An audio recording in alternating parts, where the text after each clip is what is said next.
Si ACT Teachers Party List Representative Antonio Tino tungkol po dun sa impeachment complaint na inihain laban kay Vice President Sara Duterte. Magandang umaga po sa inyo. Good morning po. ACT Teachers Party List Representative Antonio Tino. Morning, Xander and Angel. Good morning. Opo. Kung bakit po ngayon kayo naghain? Kasi baka masabi na madali na naman po ng teknikalidad. Ito po ba'y pasok na para doon sa pagtatapos ng one-year bar rule? Pasok na po ayon sa bagong desisyon ng Korte Suprema. Yung Korte Suprema naman ang nagbago ng mga rules. Kabilang na yung pagtakda kung kailan matatapos yung one-year bar at kung kailan pwede na mag-file muli ng impeachment. So, sinunod natin ang bagong mga rules na tinakda ng Korte Suprema. Opo, bagamat nai-report na po kanina ng ating Congress reporter si Grace Mariano, ano ho yung mga nilalaman nitong articles of impeachment po, Kong? Sa esensya, yung pa rin final ng dati, no? Betrayal of public trust, kaugnay sa pag-abuso ng discretion ng Vice President sa paggamit ng 612.5 million na confidential funds ng Office of the Vice President at saka ng DepEd.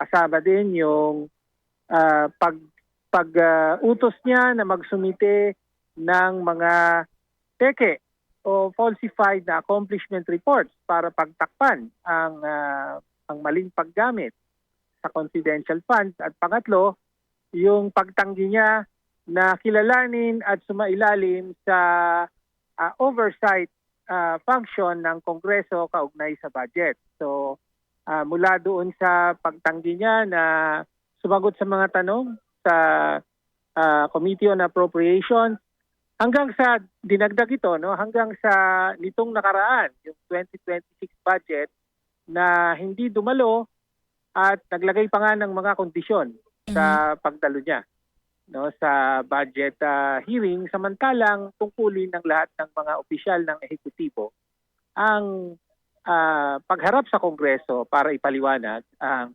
hinihinging budget.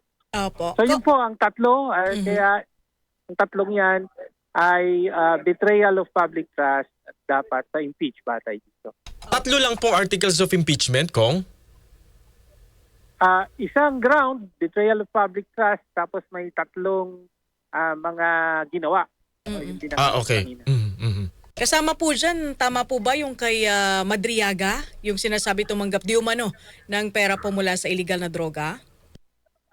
Yes, may bahagi po ng kanyang affidavit yung nagpapatungkol dun sa December 22, nakipagkita raw siya kina Colonel Lachica, ito yung head ng security ng Vice President, at namigay daw sila ng pera.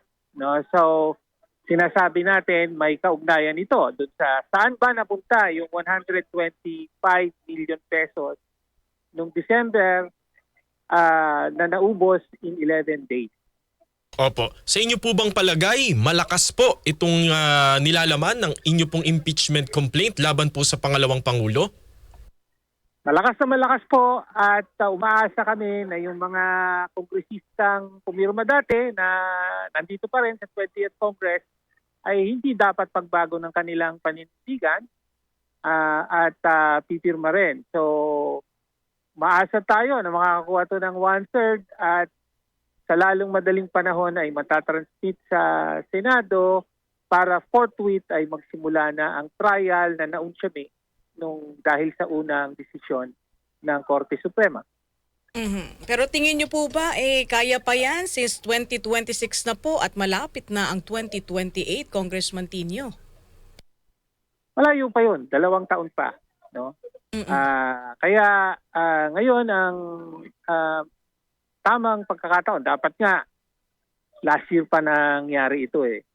No? So, at hindi naman yun ang consideration, no? Basta may ginawang mali, dapat panagutin. Lalo pa kapag pinakamataas na opisyal ito, o kasama sa mga pinakamataas na opisyal. Iba na po ang ang component po ng Senado ngayon bilang impeachment court versus last year, sa palagay po ba ninyo mas a-action po ngayon ang Senado sa bago po nilang liderato? Well, hindi ito nakabatay sa deliberato. Basta makarating doon ay dapat aksyonan nila at yun na nga, forthwith. Hopefully, Correct. sa ilalim ng bagong Senate President ay tama ang magiging pag-intindi sa forthwith at immediately ay sisimulan ang trial kung sakaling makaabot doon. Bakit daw po sinusulong pa itong impeachment kung nais naman daw na mapanagot itong si VP Sara? Bakit hindi na lamang daw po sampahan ng kaso sa Ombudsman, Kong Tinio?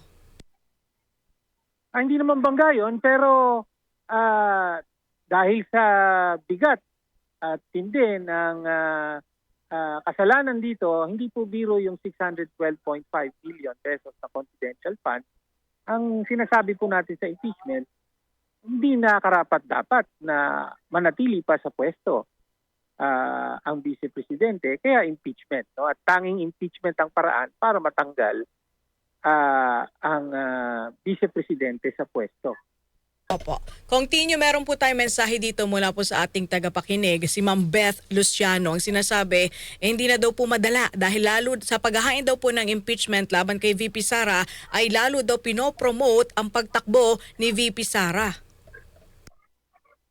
Ganun pala baka naman mali ang pag-intindi niya dahil napopromote ba kung nalalantad ang pagwaldas at paglabag sa batas sa paggamit ng confidential funds. No? Tingin ko napapakita lalo na hindi karapat-dapat na mamuno o tumakbo sa anumang posisyon ang Vice Presidente dahil sa impeachment complaint na ito at sa proceeding na mangyayari. Opo, Representative Tinio, yun naman pong impeachment complaint laban kay Pangulong Bongbong Marcos. Ano na po yung magiging usad nito ngayong araw? Ngayon po ang unang hearing, so mamayang alas 10 na po yan. At inaasahan natin na didinigin, no? Alinsunod sa rules. So ayan na yung pagkatapos ng opening, yung mga preliminaries ay tutuloy na doon sa determination of sufficiency and inform and substance. Tayo confident na mapapasa ang ating in-endorse na complaint laban kay Pangulong Marcos at dapat tumuloy ito sa hearing proper, yung determination of probable cause. Opo, at parang may naririnig po kami sa inyong background na may mga sumisigaw po. Meron ho bang pagkilos ngayon, sir? I think meron na namang magpa-file na isang grupo ng impeachment complaint laban sa Vice President. Opo. Pero habang iniintay po natin yung magiging aksyon or pag-usa nitong impeachment, kayo po ba sa ACT Teachers ay magkakaroon po ng mga pagkilos? Idadaan nyo po ba ito sa kalsada, Congressman Tinio?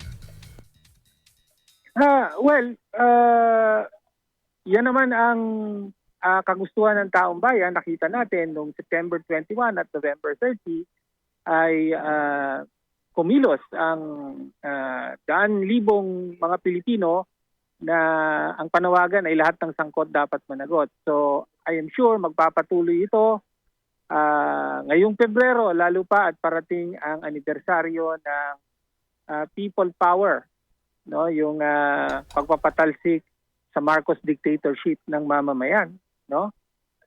Kaya I'm sure magkakaroon muli ng mga pagkilos para naman singilin at panagutin ang anak ng diktador na ngayon ay sangkot din sa pinaka malala na corruption scandal mula nung panahon ng kanyang tatay. Opo, and with that, maraming salamat po sa inyo, ACT Teachers Party List Representative Antonio Tinio. Thank you, sir. Salamat po. Maraming salamat. Magandang umaga po. Nakausap po natin si Congressman